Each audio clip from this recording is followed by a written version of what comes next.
වනේ අද තමයි දවස කිව්වනේ සිංහයා තනියම වෙනවා කියලා තමයි කිව්වේ. හැබැයි හිවල්ලු රැලක් එක්ක ඇවිල්ලා තියෙන හිවල්ලු රැලක් එක්ක හිවල්ලු තප්පුලනවා.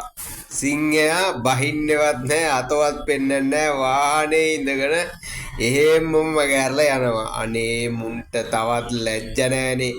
මේ රට හොරා කාලා ගසා කාලා දූෂණය වංචාව මංකොල්ල කෑම් හැම තැනම තිබ්බු රටක් දැන් හරි පැත්තට ගන්න හදනකොට හිවල්ලු තප්පුලනවා නේද? රට බේරගත්තු නායකයලු.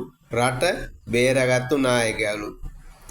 අර සෝමවංශ මහත්තයා අහනකොට යුද්ධ කරන්නේ නැද්ද මේ යුද්ධය ඉවර කරන්නේ නැද්ද කියලා අහනකොට ඔය මහා සිංහයා ගහන්නේ ලබ්බෙන්ද කියලා ඇහුවේ. ගහන්නේ ලබ්බෙන්ද කියලා ඇහුවේ.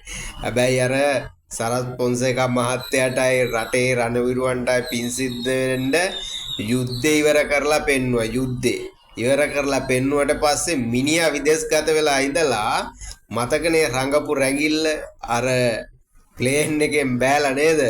පොළොවේ ඉඹලා මිනිහා යුද්ධය ඉවර කරා වගේ පෙන්නුවා. ඔන්න ඔහොම තමයි මේ රටේ මිනිස්සු ඇන්දුවේ ඔය අක්කු. දැනටත් එහෙම තමයි අන්දන්නේ. අනේ ඉතින් ගවරැල පව්.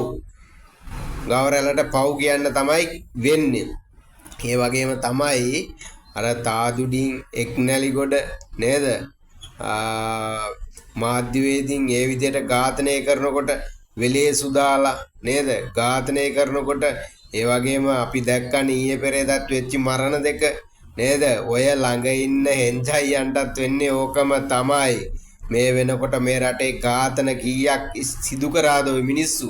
නිකරුණේ නිරපරාදේ මේ රටේ මිනිස් ජීවිත කීයක් විනාශ කරාද නේද? ඒ මිනිස්සුන්ගේ බලය වෙනුවෙන් අම්මා තාත්තා වුණත් නැතිකරන්න පෙළඹෙන මිනිස්සු තමයි ඔය පිටිපස්සේ යන රැළට වෙන්නේ කවදා හරි ඔය මිනිස්සුන්ගේ හැම හොරකමක්ම වංචාවක්ම දූෂණයක්ම එළි වුණාම ඇතුළට ගියපුවාම උඹලට ওই විදිහටම තප්පුල පුලා තමයි ඉන්න වෙන්නේ. වැඩි කල් නොගින් බලපල්ලකෝ වෙනදී.